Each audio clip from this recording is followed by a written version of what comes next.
Hi everyone. आज चाहिँ म BYD C Line 7 लाई टेस्ट ड्राइभ गर्दैछु हैन। र म चाहिँ टेस्ट ड्राइभ गर्दाखेरि चाहिँ यो पहिलो टेस्ट ड्राइभ हो मेरो EV कारमा। यो BYD चाहिँ I see यो चाहिँ चाइनिज ब्रान्ड हो, but one of the popular all around Australia and Asian countries मा one of the popular नै छ हैन। म त्यही भएर चाहिँ लेट्स सी कस्तो हुन्छ, कस्तो डिफरेन्ट छ। यो चाहिँ लेटेस्ट मोडल हो, त्यही भएर चाहिँ कस्तो फिल हुन्छ भनेर आएको। म अहिले चाहिँ लाइक 20-25 मिनट्स ड्राइभ गरेँ। सिट चाहिँ कम्फर्टेबल नै छ, ड्राइभिङ पनि गुड छ, तर रिजन ब्रेकिङ चाहिँ मलाई त्यति राम्रो लागेन। म तपाईँलाई देखाउँछु है, पाउनु यो कारमा तपाईँले चाहिँ के देख्नुहुन्छ भने यहाँ एकदम धेरै अप्सन्स बटनहरू छ। त सुरुमा चलाउने मान्छेलाई चाहिँ अलिकति कन्फ्युजन हुन्छ के कता छ। यो बेसिकली चाहिँ फोन पिकअप गर्नलाई, यो चाहिँ भोइस डिटेक्सन के अरे भोइस एसिस्टेन्स एक्टिभेट गर्नलाई र इत्यादि कुराहरू छन्। म चाहिँ यहाँ विस्तृतमा चाहिँ मैले यो धेरै कुरा जानिनँ होइन चलाउनलाई। तर एउटा गुड थिङ अफ BYD चाहिँ हेड्सअप डिस्प्ले छ, तपाईँले यहाँ देख्न सक्नुहुन्छ। ठ्याक्कै सुजुकीको जुन अनि भन्दै यो हेड्सअप डिस्प्ले हो, कति स्पिड जोन कति स्पिड लिमिट छ, अनि यो यो यो लेन क्यापासिटीको कुराहरू यतातिर यहाँ त्यस्तो कुराहरू आउँछ होइन। अनि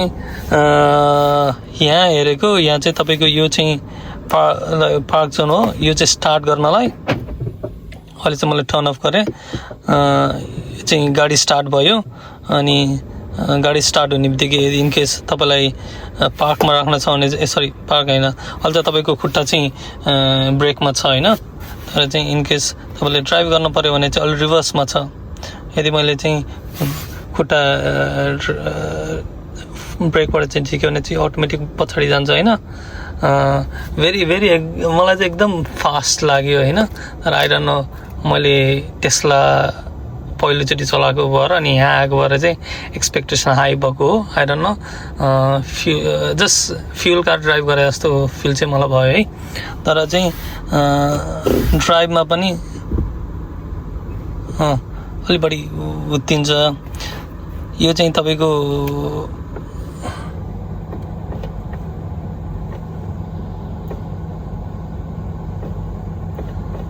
अलि ड्राइभ गर्दाखेरि चाहिँ यो चाहिँ रिजन ब्रेकिङ स्ट्यान्डर्ड र स्ट्यान्डर्डमा चाहिँ तपाईँले चाहिँ रिजन ब्रेकिङ एक्टिभेट हुँदैन। तब तपाईँले चाहिँ हाईमा राख्नुहुन्छ त्यति बेला चाहिँ यो अहिले तपाईँले हाई देख्नु भने यो स्ट्यान्डर्डमा चाहिँ तपाईँको नर्मल ड्राइभ भयो, हाईमा राख्नु भने चाहिँ रिजन ब्रेकिङ हो। तर मेरो reason breaking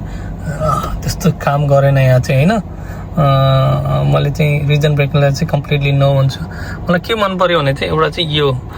top view angle चाहिँ देखिँदो मिल्दो हेर्न मिल्दो रहेछ, जहाँ चाहिँ भेरी ह्यान्डी। सरी म रिभर्स गर्छु।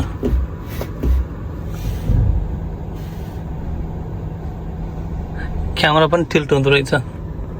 रिभर्स गर्दाखेरि, विच इज एक्चुली गुड। अनि आई डोन्ट नो, यो मैले अहिले कार प्ले कनेक्ट गरेको छु, पार्कमा राख्छु अहिले, पार्क जोनमा छ होइन। यहाँ लेट्स सी के छ। मैले ब्लुटुथबाट चाहिँ तपाईँले चाहिँ कार प्ले कनेक्ट गर्न सक्नुहुन्छ होइन, जहाँ चाहिँ यदि तपाईँले 3 फिङ्गरमा टच गर्यो भने चाहिँ फ्यानको कन्ट्रोल गर्न सक्नुहुन्छ, कति नम्बर अफ फ्यानमा चलाउन खोज्नु भइरहेछ। र सिमिलरली तपाईँलाई चाहिँ टेम्परेचर इन्क्रिज डिक्रिज गर्न पऱ्यो भने वाल यो ड्राइभिङ इट त्यो पनि गर्न सक्नुहुन्छ।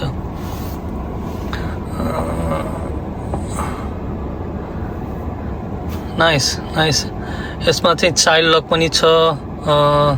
सर एम्बियन्ट लाइट्स, भेन्टिलेटिङ सिट्सहरू गर्न सक्नुहुन्छ, सिटलाई भेन्टिलेट गर्न सक्नुहुन्छ। फ्रन्ट टु सिट्समा मात्र रहेछ कि होइन भेन्टिलेटिङ सिट्स, वार्म कुल। अनि ब्याक सिटमा चाहिँ तपाईँले जस्तो वार्म गर्न सक्नुहुन्छ जस्तो लाग्यो है। लेट्स से सिमिलरली तपाईँलाई चाहिँ एयर फ्लो फ्रम यो के एयरकनको फ्लो खोज्नुहुन्छ भने यदि तपाईँले चाहिँ सेलेक्ट गर्न सक्नुहुन्छ कहाँबाट चाहिँ कुन डिरेक्सनमा चाहिँ एयर फ्लो गर्न खोज्नुभयो। नाइस। यता पनि अप्सन रहेछ है air purification nice air purification पनि रहेछ विच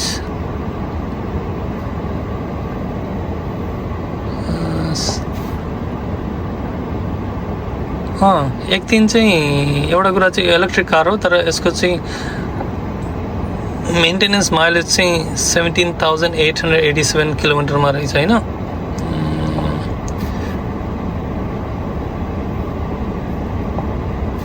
एनर्जी रिजन ब्रेकिङ हाईमा छ रेन्ज डिस्प्ले मोड डाइनामिकमा छ right now the charging is 58 cruise control activate छ इन्टेलिजेन्ट क्रुज कन्ट्रोल यसले बेसिकली के गर्छ भने यो क्यामेरा बेस्ड हो जसले चाहिँ तपाईँलाई फ्रन्ट कार अगाडि छ भने इमर्जेन्सी ब्रेकिङहरू गरिदिन्छ लेट्स चाहिँ तपाईँ पहाड जस्तो स्टिफ रोडमा चलाइराख्नु भएको छ अल अफ सडन चाहिँ समथिङ पपअप भयो ल कोही मान्छेहरू आए या तपाईँले मोटरवेमा चाहिँ चलाइराख्नुहुन्छ र कुनै जनावरहरू आइदियो भने चाहिँ यसले चाहिँ not regen braking emergency braking चाहिँ अटोमेटिकली गर्छ ट्राई गरेको छैन but it actually exist on this car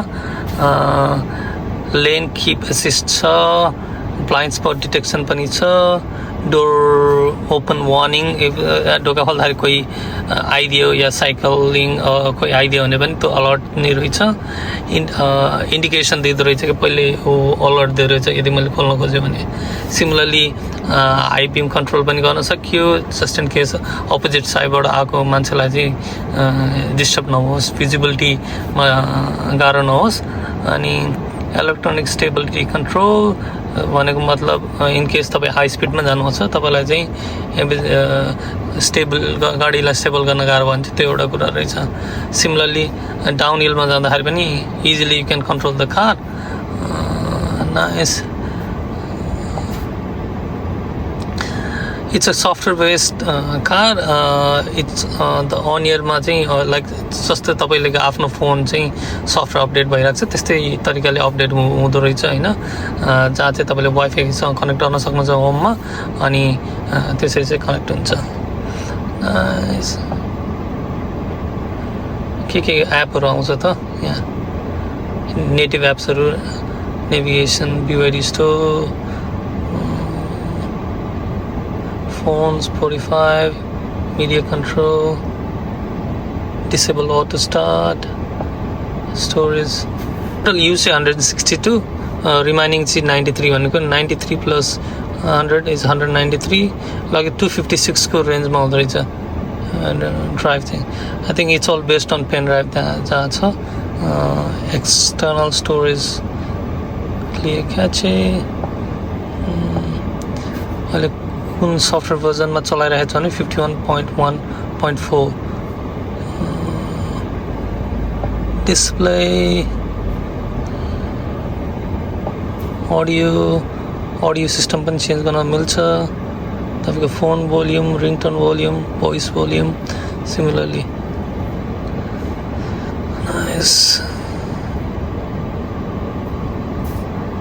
nice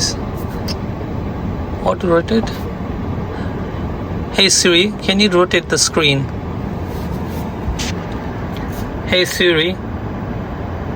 can you rotate the screen? Me to Mayfield McDonald.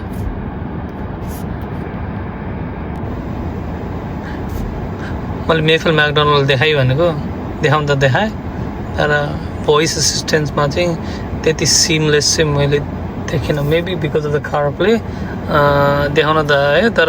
Particularly चाहिँ म्याकडोनल्ड नै देखाउन चाहिँ सकेन मेबी यो मेरो एक्सन नै हुनसक्छ it's okay let's go back मेरो एप्सहरू एन्ड्रोइड अटो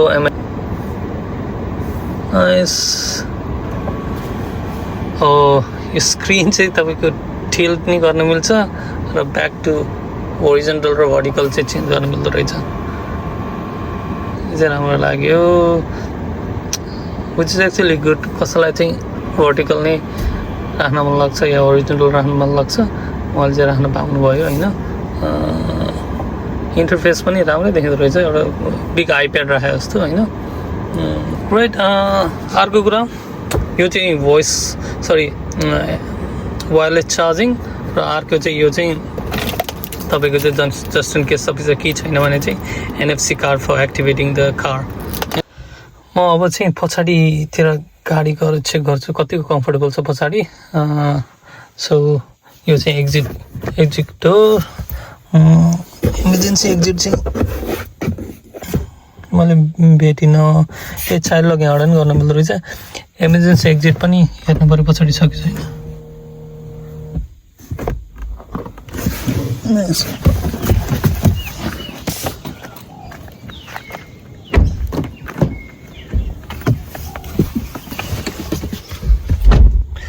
ग्रेट टन्ने स्पेस छ तल यदि तपाईँ अलिकति अग्लो नै हुनुहुन्छ या बस्नुहुन्छ भने मोर देन इनफ स्पेस छ र यहाँ पनि I think you can pull this down यो चाहिँ के गरे चाहिँ coffee cup holder extra space म चाहिँ यो चाहिँ बुझिनँ है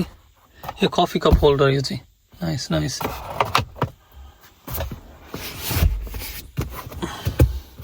यहाँ चाहिँ 3टा बेबी सिट चाहिँ राख्नलाई गाह्रो छ तर 3जना मान्छे बस्नलाई चाहिँ more than enough let's set the back मैले इमर्जेन्सी एक्जिट यहाँ पनि देखिनँ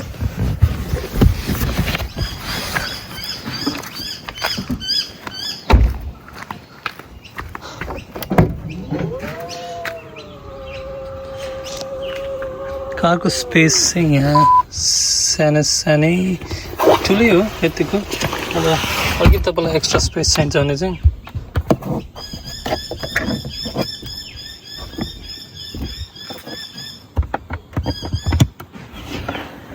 यहाँ रहेछ सानो space extra box slow charger 25 आवरमा चाहिँ फुल चार्ज हुन्छ यो चाहिँ गाडीसँगै आउँछ कि आउँदैन थाहा छैन तर जस यो चाहिँ गाडीमै थियो मेबी गाडीसँग आउँछ होला यसरी फिट हुन्छ यहाँ चाहिँ तपाईँले गर्न सक्नुहुन्छ इनफ स्पेस छ यहाँ है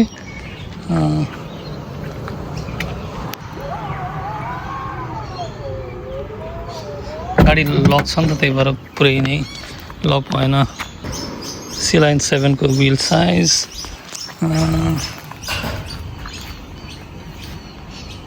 यस्तो छ है फ्रन्ट एङ्गलबाट यताबाट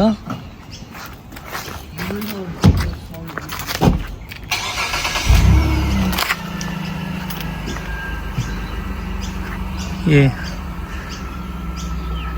लुक्स चाहिँ राम्रो लाग्यो त्यस ठुलो नै बिग साइज नै छ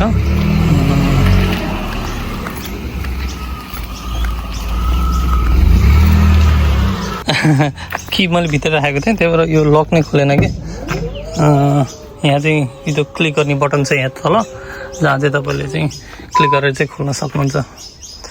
सिमिलरली यो फोल्ड गर्न पनि मिल्छ होला यो back two seats I don't no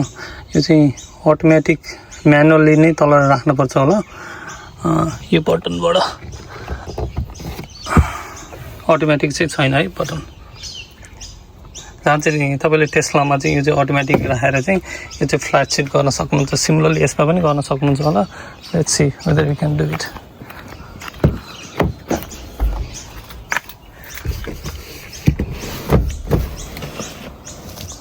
nice गर्न मिल्दो रहेछ यसमा पनि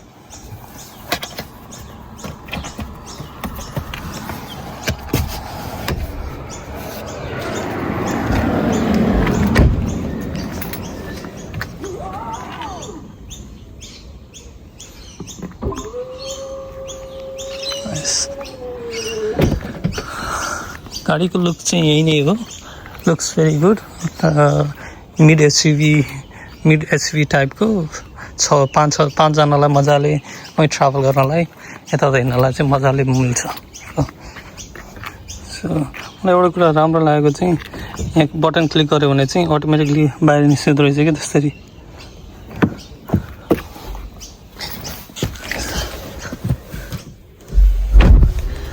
नाइस अनि मैले एउटा के कुरा नोटिस गरेँ भने चाहिँ म एक्जिट गर्दाखेरि मेरो सिट पछाडि जाँदो रहेछ अटोमेटिक अब मैले यहाँ क्लिक गरेँ होइन ल हेर्नु है अटोमेटिक पछाडि लान्छ जहाँ चाहिँ अनि जब म बाहिर आएर म भित्र छिर्नु पऱ्यो भने चाहिँ त्यो सिट चाहिँ अटोमेटिक भित्र जान्छ कि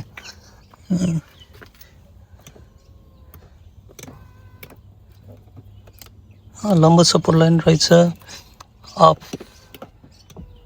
ब्याक सिट्स यो चाहिँ के रहेछ लेग रेस्ट यो चाहिँ leg rest up lumbar support up adjustment down adjustment nice a seat अगाडि बढ्यो नाइस गाडी ठिकै छ अब यसको मूल्य सोधौँ होइन मूल्य सोधेर अनि कतिको जस्टिफाएबल छ कार प्राइसिङको लागि त्यहाँबाट विचार गरौँ ल है त right let's go back to the store and will have a chat with के अरे एडभाइसरसँग च्याट गरेर चाहिँ म फर्केपछि तपाईँलाई चाहिँ त्यसको लास्ट फिडब्याक दिन्छु है ल बाई सो बिवाइडीमा चाहिँ टन्नै गाडी छ त्योमध्ये चाहिँ यो बिवाइडी अटो 1 पनि हो त्यसको प्राइस स्टार्टिङ समथिङ अराउन्ड 30 छ एन्ड बिवाइडी अटो 2 त्यसको प्राइस 35,000 समथिङ अराउन्ड एन्ड प्रिमियमलाई चाहिँ 39,000 छ यसको बिवाइडी अटो 3 एसेन्सियल चाहिँ 43,000 वाल प्रिमियम इज 48,000 समथिङ त्यो चाहिँ ड्राइभर कस्ट हो है एन्ड बिवाइडी सन चाहिँ डल्फिन पनि छ त्यसको एसेन्सियल चाहिँ 33,000 प्रिमियम बिवाइडी डल्फिन चाहिँ something around 40,000 now BYD sea lion dynamics 50,000 premium 57,000 र पर्फर्मेन्स 66 मैले चाहिँ आज चाहिँ प्रिमियम चला जस्तो छ wall so BYD C-Line 5, Essential 37,000, Premium 41,000.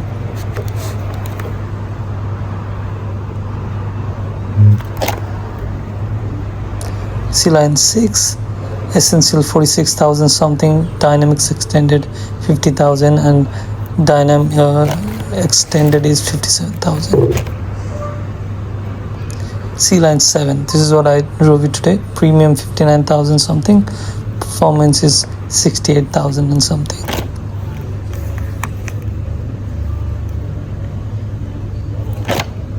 This range is something around 482. So BYD C-Line 8, it's a hybrid car. Dynamic say 61,000. Dynamic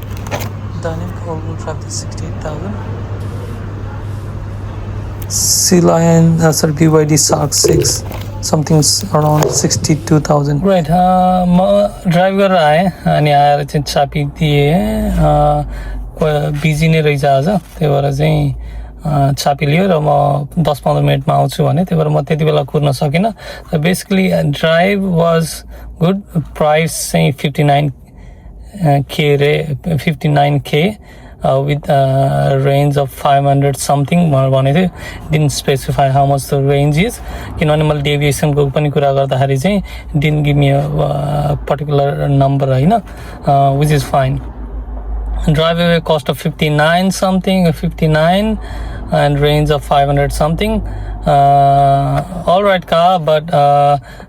very standard looks by road that's a very good looking but bhitra चाहिँ very standard नै छ as like a normal car so मेरो तर्फबाट चाहिँ म चाहिँ still not satisfied 50-60 हजारको गाडी किनेर चाहिँ looks very standard space is all right it's a fully electric but मेरो रिसर्चमा चाहिँ डेभिएसन पनि 500 भने पनि त्यो 500 चाहिँ दिँदैन समथिङ अराउन्ड 400 समथिङ दिन्छ 500 कति भन्यो थियो भन्न त मिड 500 भने जस्तो लाग्थ्यो तर again so if someone is looking for other car म अरू कार पनि अप्सन छ जस्तै बेसिक स्ट्यान्डर्डको 39-40 को रेन्जमा हेर्ने हो भने पनि त्यहाँ अटोहरू छ बट अगेन बेसिक जस्ट कसैले चाहिँ इलेक्ट्रिक कार किन्न चाहनुहुन्छ भने you can start with BYD and यो ट्याक्स फ्रिन्ज बेनिफिटहरू जोगाउन छ या इत्यादि गर्न छ भने चाहिँ गर्नु नत्र भने चाहिँ I think it's up to you है anyway next time all come with new test drive होइन म जिकरलाई टेस्ट ड्राइभ गर्न चाहन्छु next time and will go from there alright see you guys by